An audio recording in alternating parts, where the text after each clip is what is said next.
Imagine a highly successful technology executive, a guy who designed and patented key Wi-Fi components in his 20s. He was brilliant, and he had so much money that he would buy $1,000 gold coins, hand them to his friends, and throw them into the Pacific Ocean, skipping them like rocks just for fun. Now compare him to a man named Ronald Read. Read swept floors at JCPenney for 17 years, fixed cars at a gas station, and spent his weekends chopping firewood. You might assume the tech executive's wealth grew and the janitor scraped by. The reality is the opposite. The executive eventually went completely bankrupt. Meanwhile, Ronald Read quietly saved what little he could, invested in blue-chip stocks, and left behind an $8 million fortune when he died in 2014. If you think the tech executive was just a reckless outlier, consider Richard Viscone. He was a Harvard-educated Merrill Lynch executive who retired in his 40s. He expanded an 18,000-square-foot mansion with 2 elevators and 7 garages. Then the 2008 financial crisis hit, and high debt left him bankrupt, standing before a judge with 0 income.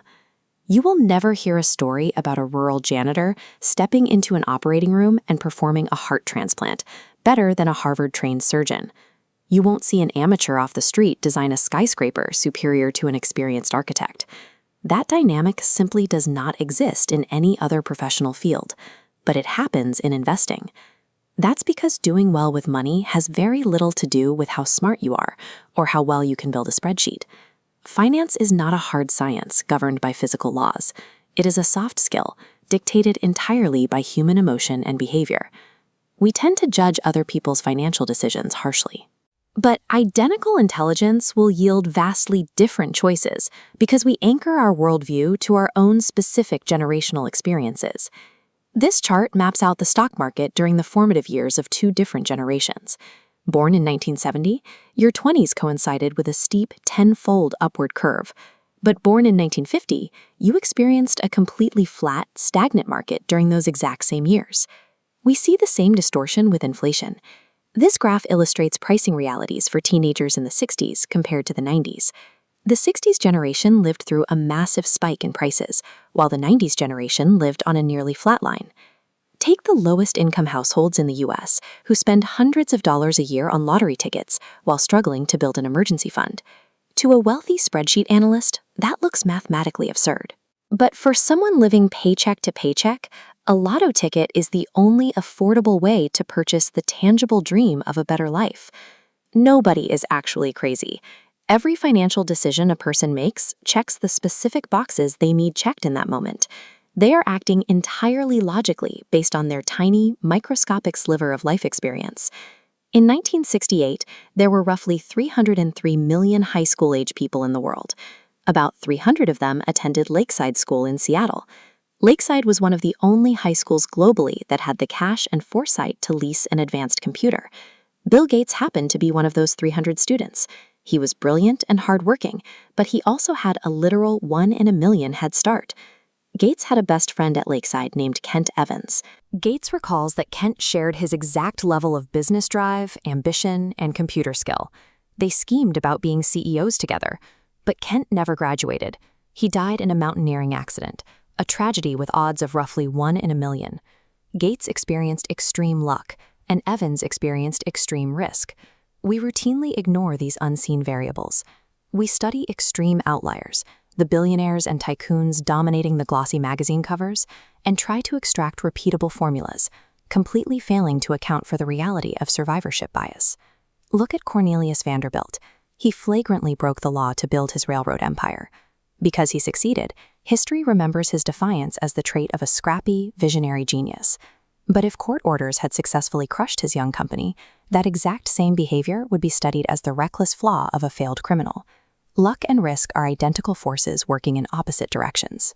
You are one person in a game with 7 billion other people and infinite moving parts.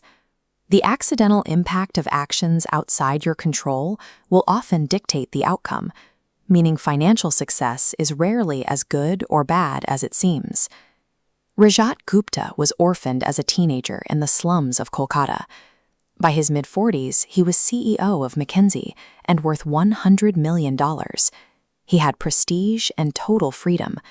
Then he threw it all away to commit insider trading, tipping off a hedge fund manager for a profit. Bernie Madoff's story hides a similar truth.